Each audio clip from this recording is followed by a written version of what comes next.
Mrs Khan, آپ کے پاس سوال لانا چاہوں گی جو اسی تناظر میں ہے سزا اور آزمائش کے حوالے سے۔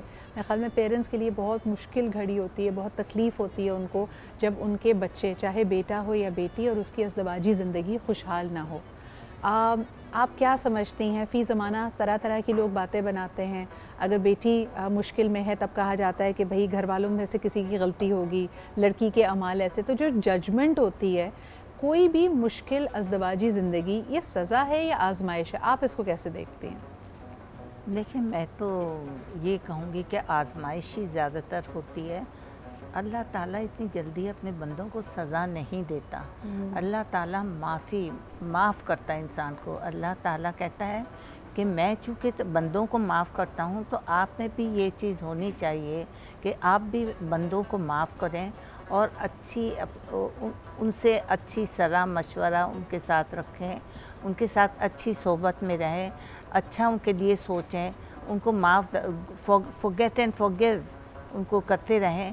تو یہ ایک بڑی انسانیت، انسان میں یہ ایک بہت بڑی انسانیت، یہ ایک فعل ہے جو کہ اللہ تعالیٰ کو بڑا پسند ہے، اور ہمیں اسی پر، اس مثبت چیز پر قائم رہنا چاہیے کہ ہم بھول بھی جائیں بالکل۔ اور forgive اس لیکن کو مسز خان، بخشتے اگر بھی جائیں۔ آپ کی بات کو میں زہیر بھائی آپ کے پاس لے کے آؤں، اکثر یہ بھی تو دیکھنے میں آیا ہے کہ دیکھیں قرآن حکیم ہمیں کہتا ہے کہ اللہ تعالیٰ کے ناپسندیدہ ترین لیکن جو الاؤڈ ایکشنز ہیں اس کے اندر ڈیورس سب سے پہلے آتا ہے، یعنی اللہ تعالیٰ کو بالکل نہیں پسند، اور پھر شیطان کے عمل میں شمار کیا گیا ہے جو ہسبینڈ اینڈ وائف کے بیچ میں مس انڈرسٹینڈنگز کریٹ کرے۔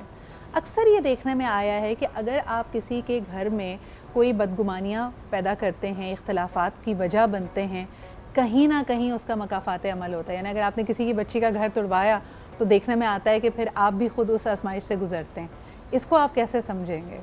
جو دیکھیے، اس سے پہلے میں ایک بات عرض کر دوں، ہم بہت سے موضوعات پر گفتگو کرتے ہیں اور ہم اس کا ایک ورژن یا ایک سائیڈ، ایک پہلو ہم دیکھتے ہیں۔ ہر چیز کی ایک بیلنسنگ ہوتی ہے۔ جیسے ابھی ہم یہ بار بار کہہ رہے ہیں کہ کسی نے کہا کہ صاحب میں نے اللہ پر چھوڑ دیا، اس میں بھی درجات ہیں۔ مطلب کسی کو چھوٹا سا معاملہ ہوا تو وہ چھوٹے سے معاملے کو آپ نے اگنور کر دیا، اس سے بڑا ہوا، لیکن اگر کسی کے ساتھ اتنا بڑا معاملہ ہوا کہ اس کی عزت نفس یا اس کی زندگی کے بہت سے معاملات ایسے خراب ہو گئے جو اس کے لیے جینا محال یا مشکل ہو جائے، تو وہاں پر اگر کوئی بندہ یہ کہتا ہے کہ میں نے اللہ پر چھوڑ دیا تو وہ ناجائز نہیں ہے، وہ اس لمٹ پہ پہنچنے کے بعد، یعنی بالکل انیشیل اسٹیج پر نہیں۔